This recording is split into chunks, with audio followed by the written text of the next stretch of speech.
Bonjour à tous et bienvenue dans un nouvel épisode d'Équilibre, le podcast. Je suis Sandrine Gouraud, coach holistique et thérapeute des mémoires cellulaires.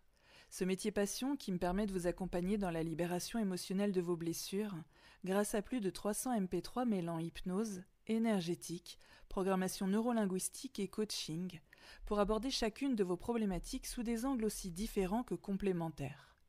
Les mémoires cellulaires, c'est-à-dire tout ce que votre corps n'a pas oublié de votre propre vie ou de celle de votre famille avant vous. Le conscient et l'inconscient, comme un immense travail d'équipe pour des changements visibles et concrets sur le long terme. Ce qui me motive au quotidien, c'est de vous montrer que tout est possible et que tout peut être changé. C'est ce message-là que je vous partage à travers mes différents contenus, que ce soit sur mon compte Instagram Sandy Moi Oui, mes livres, ce podcast ou mon site internet sandrinegouraud.com. Allez, fin de l'intro, place au nouvel épisode du podcast Équilibre. Coucou tout le monde, j'espère que vous allez bien. Alors je m'installe un petit peu mieux, excusez-moi du bruit. J'ai changé de micro récemment, j'ai un micro de dingue. Il faut juste apprendre à le faire fonctionner correctement. J'espère que vous allez bien. On se retrouve aujourd'hui pour un nouvel épisode de podcast qui devrait être normalement comme les derniers épisodes, je pense assez court, sauf si je me perds un petit peu comme tout le temps.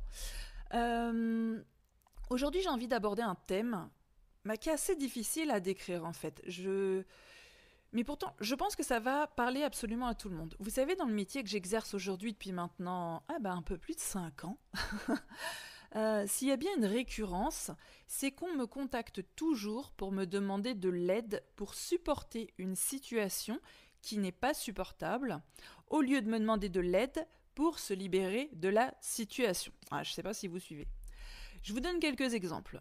On me demande de l'aide pour supporter tout le bouquin tout le bouquin. Il jette des bouquins partout, c'est ça, c'est tout le bouquin que fait le voisin du dessus toute la nuit, au lieu de me demander de l'aide pour avoir le courage de prendre la décision de déménager et d'aller ailleurs pour son propre bien-être.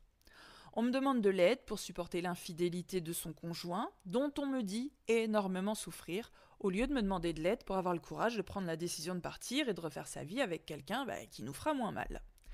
Et si je vous fais ce petit podcast aujourd'hui, c'est qu'il est arrivé quelque chose, forcément. Moi, c'est toujours pareil. Je vous parle pas des choses quand j'ai un truc, mais quand il y a une accumulation et qu'il y a sans doute eu soit la demande de trop, soit le message de trop. Donc si je vous fais ce petit podcast aujourd'hui, c'est parce que j'ai reçu le message d'une amie. Alors c'est une amie que je connais depuis un peu plus de 2 ans maintenant, donc c'est assez récent finalement. Mais on a accroché tout de suite et très rapidement, sans que je pose la moindre question, il y a 2 ans. Ça devait pas faire 24 heures qu'on se connaissait, qu'elle m'a tout de suite confié que ça n'allait plus avec son conjoint et que ça faisait un certain temps qu'elle pensait à le quitter et que de toute façon elle savait, c'était inévitable et c'était vraiment la fin, ils étaient au bout. Puis pendant les 2 ans qui se sont écoulés, je l'ai vu continuer de s'investir de manière énorme dans leur maison. Toujours créer des choses, toujours des travaux. Et elle a pris la décision également d'adopter un animal. Moi, j'ai été témoin de tout ça, mais comme je vous le dis assez souvent, quand on me demande rien, je ne dis rien.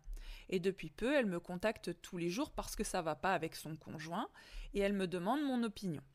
Donc je lui ai répondu qu'il y a 2 ans, elle m'avait bien dit que sa relation était terminée et que depuis, je l'ai pourtant vue sans relâche s'investir dans une maison qu'elle devra de toute façon quitter quand elle se séparera. Ce qui, à mes yeux, n'a absolument aucun sens.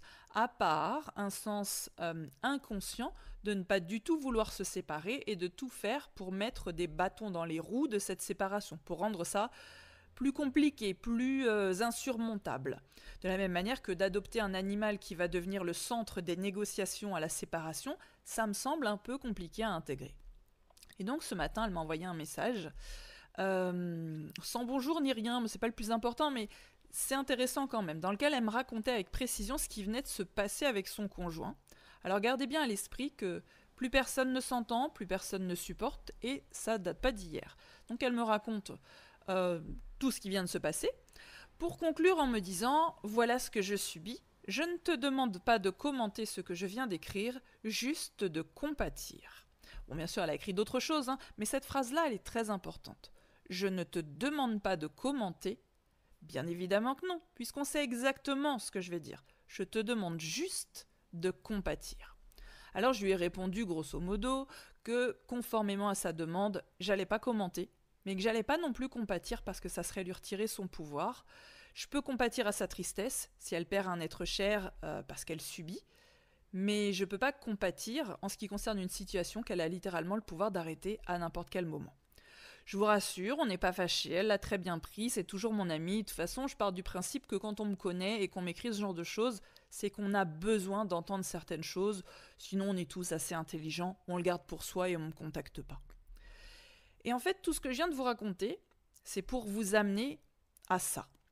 Ça illustre parfaitement la grande majorité de mes demandes. La plupart du temps, on ne veut pas se sortir d'une problématique. On veut de l'aide pour continuer à vivre dans cette problématique. Alors c'est quoi au juste vouloir de l'aide pour continuer à vivre dans une problématique ? Bien par exemple, c'est le fait de venir se plaindre à vous et d'attendre de vous que vous alliez dans leur sens, à grand renfort par exemple de « Oh là là là là ma pauvre, mais c'est dingue ce que tu vis mon Dieu, il est horrible, mais comme je te comprends, t'as vraiment pas de bol ma pauvre ». Alors on est bien d'accord, bon j'ai grossi le trait, vous voyez, parce que ces phrases-là, je les trouve tellement ridicules. On est bien d'accord que ça n'aide personne. Vous n'allez pas changer la situation comme ça, vous n'allez pas changer la situation avec des « Oh là là ma pauvre, mais qu'est-ce que t'as pas de chance ?» Qui a déjà changé la vie de quelqu'un en lui disant à quel point il a pas de chance ? Vous pouvez pas changer la situation avec ce genre de comportement. Mais vous venez en revanche de répondre à la perfection à la demande. Vous venez d'apporter de l'aide pour continuer de supporter la situation problématique. Je ne sais plus où j'avais trouvé cette phrase, mais ça disait « Les gens ne veulent pas de l'aide pour sortir de leur prison, ils veulent juste de l'aide pour supporter un petit peu mieux leur prison. » Bon, déjà, je suis certaine de l'avoir entendu dans une série, probablement The Gentleman, que j'ai beaucoup aimé au passage, mais ça a forcément été repris par les grands pontes du développement personnel américain. Et pour moi, ça représente réellement la réalité.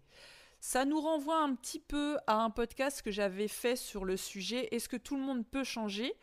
Et je vous ramenais à la véritable question qui était plutôt « Est-ce que tout le monde veut changer ?» Puisque dans ce podcast, je te jure, je vous disais que non, tout le monde ne veut pas changer parce que ça va demander des choses beaucoup trop désagréables et inconfortables. Bah c'est pareil, tout le monde ne veut pas sortir de sa prison parce que ça va demander des efforts. Ça va demander de se confronter à la réalité, ça va demander de prendre des décisions. Ça va demander parfois de passer par des événements super compliqués, peut-être de la solitude, peut-être des conflits. Dites-vous que je connais des gens qui refusent de se séparer parce que personne ne veut passer d'une grande maison à un petit appartement, même temporairement. Donc chacun continue de vivre dans cette immense prison où personne ne se supporte, par peur de vivre dans un petit appartement qui serait pourtant donc un havre de paix libre de tout conflit. C'est ça la réalité. Peu de gens veulent réellement sortir de leur prison, mais beaucoup de gens veulent juste de l'aide pour supporter plus facilement leur prison. Et par exemple, dans le métier que je fais aujourd'hui depuis 5 ans, c'est quelque chose qu'il faut très rapidement distinguer. Voilà, on imagine c'est votre métier aujourd'hui ou c'est un métier que vous avez envie de faire. Si ça peut vous aider de voir cette chose sous cet angle-là, c'est quelque chose qu'il faut très rapidement distinguer. Déjà parce que c'est quelque chose qui pourrait vous rendre malade, comme ça a été le cas pour moi au début de mon activité. Alors les gens qui me suivent depuis longtemps sont parfaitement au courant. Si vous êtes arrivé depuis, effectivement, vous n'êtes pas au courant de tout. Moi, au début de mon métier, j'étais surangoissée, je prenais les problèmes des autres complètement sur moi et j'en venais à avoir le corps qui se bloquait de partout, littéralement mes épaules et ma nuque, parce que forcément je somatisais à fond. Donc voilà, c'est quelque chose qui pourrait vraiment vous rendre malade. Comme je vous disais, c'était le cas pour moi au début. Je voulais tellement aider les gens que j'aurais pu, et je vous jure, c'est pas une expression, j'aurais pu les porter sur mon dos contre leur propre volonté. Et il m'a fallu du temps pour accepter que tout le monde ne veut pas sortir de sa prison. Et c'est pas grave, c'est à moi de m'adapter. Alors depuis, je fais très rapidement le tri dans mes demandes. Les demandes que je reçois, et je divise en 2 catégories, c'est mon premier tri, quoi qu'il arrive. D'un côté, les gens qui veulent vraiment sortir de leur prison, et de l'autre côté, les gens qui veulent de l'aide pour supporter leur prison. Parce que je peux aider les deux personnes, il n'y a pas de souci, mais dans les deux cas, je ne vais pas leur apporter la même chose. C'est finalement un peu la même chose que la question que je pose à mes enfants ou à mes amis. C'est vraiment quelque chose que j'ai beaucoup développé au fil de ces 2 dernières années. Ça nous a beaucoup aidé à y voir plus clair dans nos relations. Typiquement, quand on vient me parler de quelque chose de difficile, de compliqué, d'une problématique, je demande toujours, est-ce que tu veux de l'écoute ou est-ce que tu veux une solution ? Si tu veux de l'écoute, pas de problème. Dans ce cas-là, tu n'as pas envie de résoudre le problème. Tu veux juste te plaindre. Bon, grossièrement dit comme ça. Mais si tu veux une solution, on va y réfléchir ensemble et on va forcément la trouver. Mais dans ce cas-là, il va falloir faire des choses. Et si tu ne le fais pas, tu ne pourras pas revenir te plaindre une deuxième fois si rien n'a changé. Bon, je vous résume vraiment l'idée en gros. Mais vous adaptez avec du vocabulaire peut-être plus doux, plus bienveillant. Mais l'idée, elle est là. C'est vraiment quelque chose de très utile parce que rien que de confronter les autres au fait que parfois ils ont juste envie de se plaindre et pas du tout envie d'une solution ou que ce qu'ils vivent change, ça aide bien plus que vous pourriez le penser. Alors bien entendu, je ne vous cache pas, surtout au début, quand les gens n'ont pas l'habitude, ça peut toujours vexer une ou deux personnes. C'est pour ça que je vous disais, adapter le vocabulaire un peu plus bienveillant que le résumé grossier que je viens de vous faire, pour aller plus vite, pour pas que le podcast dure une demi-heure non plus.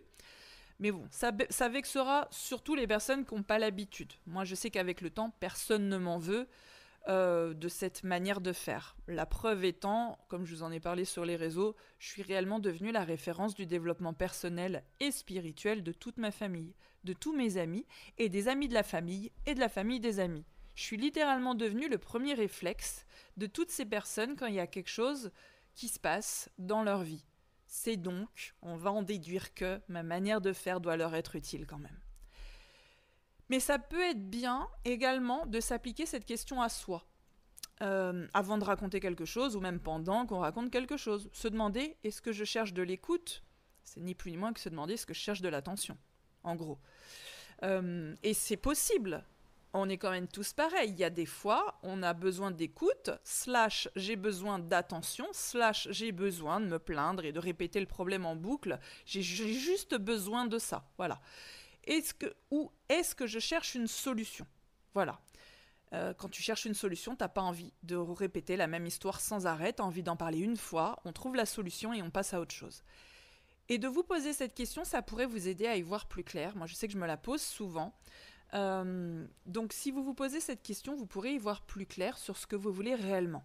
Alors vraiment, je vous assure que de se poser ce genre de questions, ça peut littéralement changer énormément de choses dans votre vie pour savoir finalement si dans une situation en particulier ou même dans toute votre vie, vous voulez de l'aide pour sortir de votre prison ou juste de l'aide pour vous aider à supporter votre prison.